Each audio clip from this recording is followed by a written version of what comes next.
త్వరలో మంత్రి కేటీఆర్ వేములవాడలో 100 కోట్ల రూపాయల నిధులతో అభివృద్ధి పనులు ప్రారంభిస్తారని ఎమ్మెల్యే రమేష్ బాబు చెప్పారు. సిట్టింగులకు టికెట్ ఇస్తామని ఇప్పటికే సీఎం చెప్పారని, తెలంగాణ కోసం పోరాటం చేసిన వ్యక్తిని తాను అని ఎమ్మెల్యే అన్నారు. ఉద్యమ సమయంలో ఎమ్మెల్యే పదవికి రాజీనామా చేసిన వ్యక్తిని తానని, ఎమ్మెల్యే టికెట్పై పార్టీ అధిష్టానం నిర్ణయిస్తుందని చెప్పారు. అందుకొరకే సేవ్ సంస్థ కొరకు కూడా మాకు ఇప్పటికీ సేవ్ సంస్థ కార్యక్రమం నడుస్తుంది కాబట్టి బిల్డింగ్ కూడా సేవ్ సంస్థ కొరకే కార్యక్రమం. కాబట్టి ఇక్కడ ఒకరి తలుపు మూసినటువంటి సంఘటనలు మాకైతే ఎవరు కూడా చెప్పలేదు. కాబట్టి అట్లాంటి సందర్భమే రాలేదు, ఏ ఆధారం కూడా లేదు. దాన్ని మీరే ఖండించవచ్చు. విజ్ఞులైతే మీరే చెప్పాలి బోగస్ నుంచి పక్కవాడే అనేది, ఎందుకంటే అది జరగలేదు. గ్రూపు రాజకీయాలను, ఇతరత్ర వ్యక్తిగత రాజకీయాలను, నా లబ్ధి కొరకు చేసే రాజకీయాల దగ్గర నా దగ్గర వాటి స్థానమే లేదు, ఆస్కారమే లేదు. ఆస్కారం దానికి ఉండాలి కదా, దానికి ఆస్కారమే లేదు. ఉంటే చెప్పుకుని ఆస్కారమే లేదు.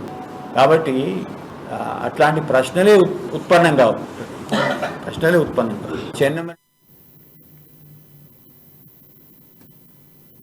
వీళ్ళు చిన్న ఉన్నప్పటి నుంచి చూస్తున్నారు. సంగీతానికి అనేది